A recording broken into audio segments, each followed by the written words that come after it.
ইমান সুন্দৰকৈ টোপ খুৱাইছে। আজিকালি আঁতৰতে থাকে, আঁতৰৰ পৰা কপৌ চৰাইজনীয়ে চাই থাকে পোৱালিকেইটাক।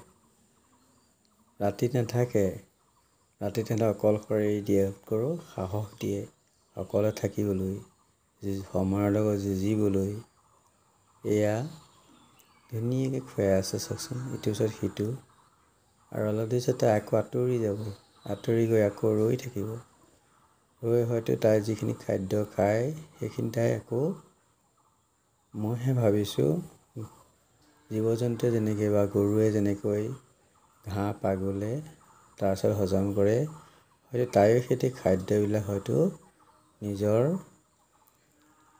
ঠোঁটত ৰাখি পেলাই সেইবোৰ কোমল কৰে, কোমল কৰি আনি পেলাই এইদৰে হয়তো কপৌকেইটাক খুৱায়। ইমান ভাল লাগিছে নহয়নে? প্ৰথমতে সেয়া কণী পাৰে, কুটা কঢ়িয়ালে মোৰ এই ফেনখনত, সেই ফেনখনত কুটা কঢ়িয়াইছিল।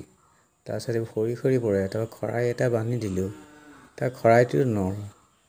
তাৰপিছত মই আকৌ এতিয়া গ্ৰিলত ওলমাই দিলোঁ, তাতো বাঁহ নধৰিলে। তাৰপিছত মই কুটাবোৰ আনি পেলাই সেই তক্তাখন মই দি দিলোঁ, পৰ্দাৰ ফাঁকত হেৰি কৰিছিলে, পৰ্দাখন আঁতৰাই তক্তাখন তাৰ ওপৰত দি দিলোঁ। তাৰপিছত কুটাবোৰ তেহেঁতক মই তাতে থৈ দিলোঁ।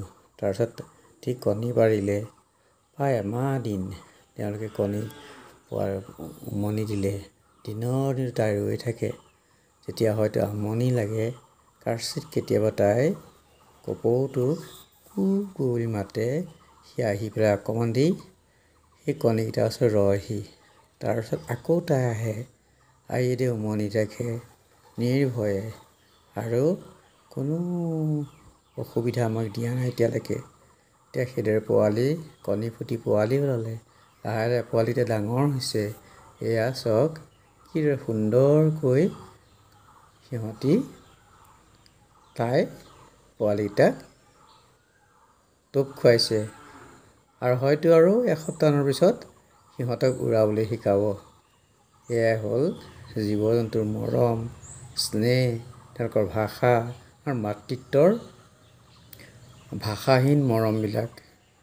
যি মৰম নিভাঁজ, নিৰ্মল, ভাল নালাগে জানো? চাওকচোন। ধন্যবাদ।